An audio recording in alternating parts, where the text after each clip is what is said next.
দর্শক, আপনারা জানেন যে এখন কারফিউ শিথিল সময় চলছে। রাজধানীর পরিস্থিতি আপনাদেরকে জানাতে চাই। শাহবাগ এলাকায় রয়েছেন সহকর্মী জহিরুল ইসলাম। জহিরুল, ঢাকা শহরের পরিস্থিতি জানাবেন, আপনি কোথায় কোথায় গিয়েছিলেন।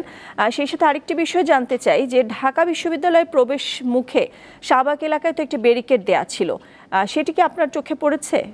নাদিরা, শাহবাগ মোড়ে আপনি যদি আসেন সেখানে দেখতে পাবেন যে শাহবাগ মোড়ে শুধু ঢাকা বিশ্ববিদ্যালয়ে প্রবেশের যেই রাস্তা রয়েছে সেখানে ব্যারিকেড রয়েছে। সেই ব্যারিকেড কিন্তু আমরা দেখেছি যে আন্দোলনের শুরু থেকেই এখানে এই ব্যারিকেড, মানে আন্দোলন যখন সহিংসতায় রূপ নিল এরপর থেকে কিন্তু ছাত্রদেরকে হল ত্যাগ করতে বলা হলো, এরপর থেকে কিন্তু ঢাকা বিশ্ববিদ্যালয়ের প্রবেশ পথে কিন্তু ব্যারিকেড দেওয়া হয়। এই ব্যারিকেড এখনও রয়েছে, তবে আগের তুলনায় আইন শৃঙ্খলা রক্ষাকারী বাহিনীর সংখ্যা কম। যেমন আগে আমরা দেখেছি এখানে আনসার ছিল, এখানে বিজিবি ছিল, পুলিশ ছিল, কিন্তু আজকে আমরা শুধু দেখতে পাচ্ছি পুলিশই পহরায় রয়েছে ঢাকা বিশ্ববিদ্যালয় এরিয়া। এবং ঢাকা বিশ্ববিদ্যালয়ের প্রতিটি প্রবেশ পথে কিন্তু ব্যারিকেড রয়েছে, এবং ব্যারিকেড দিয়ে যদি কেউ ভেতরে প্রবেশ করতে চায়, ঢাকা বিশ্ববিদ্যালয় স্টিকার সম্মিলিত গাড়ি এবং বিশেষ জরুরি সেবায় নিয়োজিত গাড়ি ছাড়া আসলে কাউকে প্রবেশ করতে দেওয়া হচ্ছে না। এবং যারা আমরা দেখেছি যে এখানকার আইন শৃঙ্খলা রক্ষায় যারা রয়েছেন তারা কিন্তু প্রতিটি যানবাহনকে জিজ্ঞাসা করছে তারা কোথায় যাবে, এবং সেই অনুসারে কিন্তু ভেতরে ঢুকতে দেওয়া হচ্ছে।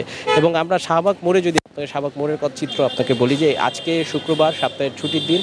এই দিনও কিন্তু স্বাভাবিক সময়ে যেমন গাড়ি থাকে সেই তুলনায় কিছুটা কম, তবে পরিস্থিতি বিবেচনায় আমরা বলতে পারি যে এখন শাহবাগ মোড়ে গণপরিবহন রয়েছে, রিক্সা চলাচল রয়েছে, ব্যক্তিগত গাড়িও কিন্তু আমরা চলাচল দেখেছি। এবং শাহবাগ মোড় ছাড়া আমরা বাংলা মোটর দেখেছি, আমরা ফার্ম গেট, কাউরান বাজার, প্রত্যেকটি জায়গায় কিন্তু যান চলাচল একদম স্বাভাবিক রয়েছে। তবে মানুষের মধ্যে কিছুটা আতঙ্ক উৎকণ্ঠা রয়েছে, তবে সেই আতঙ্ক উৎকণ্ঠা ছাপিয়ে সবাই কিন্তু বলছেন যে পরিস্থিতি খুব দ্রুত স্বাভাবিক হোক, সেটাই তারা চায়। এবং এখন যে কারফিউ শিথিল অবস্থা চলছে, এই শিথিল অবস্থায় প্রত্যেকে কিন্তু তাদের প্রয়োজনীয় কাজ সারার জন্য ঘর থেকে বেরিয়েছেন, তারা বিভিন্ন এলাকায় যাচ্ছেন। সেই ক্ষেত্রে কোনো ধরনের বাধার সম্মুখীন হতে হচ্ছে না। আমরা রাজধানীর বিভিন্ন জায়গায় কিন্তু ব্যারিকেড ছিল, সেই ব্যারিকেড কিন্তু এখন একদমই নাই।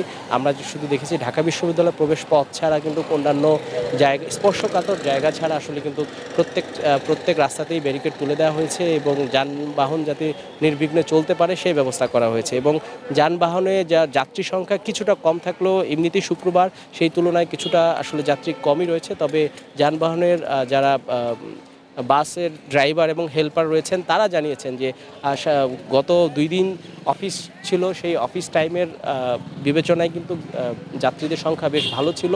তবে আজ যেহেতু শুক্রবার, সেই তুলনায় যাত্রী পরিবহন তারা খুব কম করতে পারছে। নাদিরা। দর্শক, জহিরুল ইসলামের মাধ্যমে আমরা রাজধানীর পরিস্থিতি দেখাচ্ছিলাম আপনাদেরকে।